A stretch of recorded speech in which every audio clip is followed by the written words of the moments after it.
it's inevitable that if you are married or if you're in a relationship, that over time your spouse will hurt your feelings, or that you'll have a broken heart from your spouse, or possibly even that your spouse might betray you. So today we're going to talk about how to prioritize what matters most, how to talk about practical steps and not knee-jerk responses, but how to respond appropriately and thoughtfully toward your spouse, and how to reframe your thinking and your mindset, which will help control your emotions and your behaviors.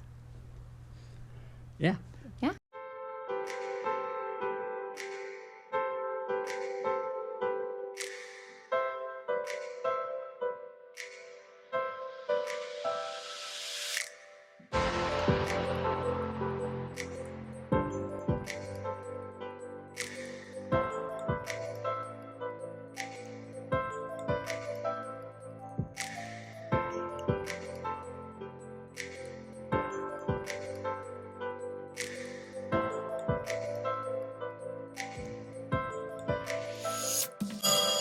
Okay, well, welcome back.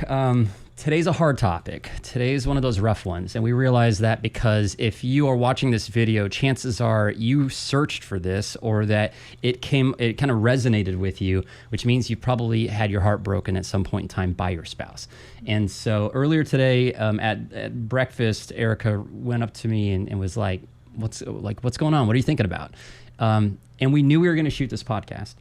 And I just said, hey, my head's swirling with our past and kind of how we came to forgive one another, but also how we can communicate this in love, and how this topic can shine through some of the pain, right? Mm-hmm. It's a hard one. Yeah. So, but today we're going to try to do our best at making sure that at least that there's a way for you to approach forgiving your spouse in a way that feels loving, in a way that feels honorable, in a way that even feels like Jesus. And so I guess first thing is to kind of zoom out of an immediate knee-jerk response of pain with the person that loves you most hurting you the most, right? And zooming out and saying, how can I actually respond to this in love? How can I respond to this in a way that isn't my human part of me being upset or being sad or even being vengeful? But how can I zoom out and say, how would Jesus respond to this?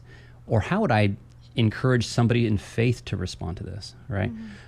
Ms. Brown, your thoughts? Yeah, so I looked up a few verses because, Jeremy and I, the reason this is hard and a pain point is because we walked through this. We were divorced and we got remarried. So there were things that obviously we didn't do right in the beginning to end up divorced. But now we're on the other side of that, other side of healing. And we've been remarried for 10 years. So now we want to offer hope and give you guys some practical tools and lessons we've learned along the way that you can apply to hopefully your marriages will be saved and restored in the process. But in 1 Peter 4:8, it says, above all, keep loving one another earnestly, since love covers a multitude of sins. So love is always the right response, right? It's not being vengeful or hateful or saying, negative words toward your spouse. It's more just responding in love. And if you are in a position where there's nothing nice going to come out, then just don't open your mouth, right? Just don't say anything. I know that's really hard, especially for us women. It's really hard sometimes, but we got to bite our tongues and just, if you're hurting, just don't say anything, because it's not going to bring life. There's another verse that says in Proverbs 15:1, a soft answer turns away wrath, but a harsh word stirs up anger. So if you say something harsh in response, it's just going to stir the pot. So it's just going to cause more injury. But a soft answer turns away wrath. So just walk away or choose not to say that word that you were going to say, right, and respond in a peaceful way. And then we know that's hard. I know. Yeah. So I guess our encouragement is zoom out of your pain.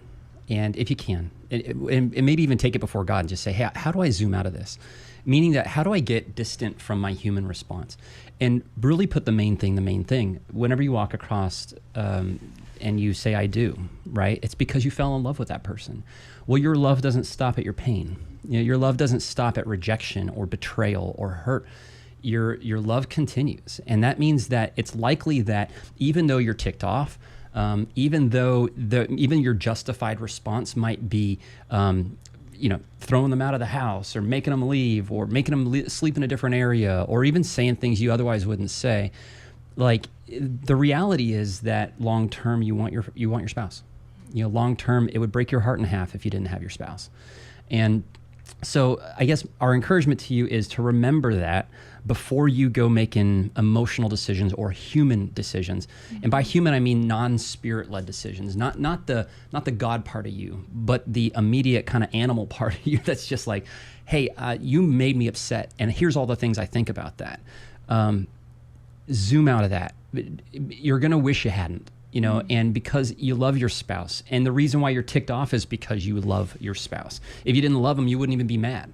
Imagine a stranger does something similar to you. You don't care because they're not connected to you. You don't have a kind of a social agreement with them.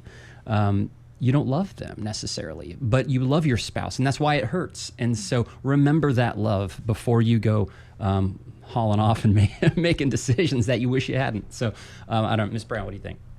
Oh, I think that's great advice. And that's what we do now. We kind of, if we are upset or there's something we don't agree on, we don't have those same responses and behaviors we did 13, 12 years ago. It looks really different now in our home, and we choose peace, and we fight for peace, and we fight for unity, and we think about what we're going to say before we say it.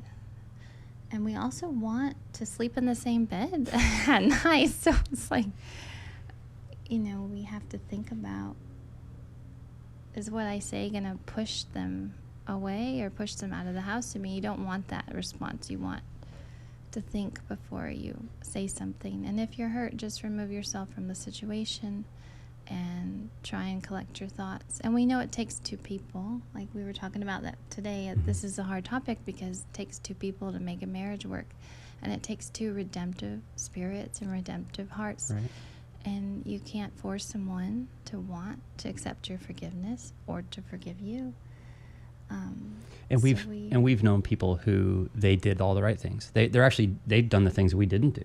Yeah. And they fought for their family, but it was one-sided. And ultimately, they didn't end up with their family. And I can't imagine how awful that is. Mm-hmm. But it's because they didn't do it unto their spouse. They didn't do the right behaviors and the honorable thing and the love behaviors for their spouse. They did it because they had an agreement with God that I'm going to do the right thing no matter what they do, right? And so, and they did.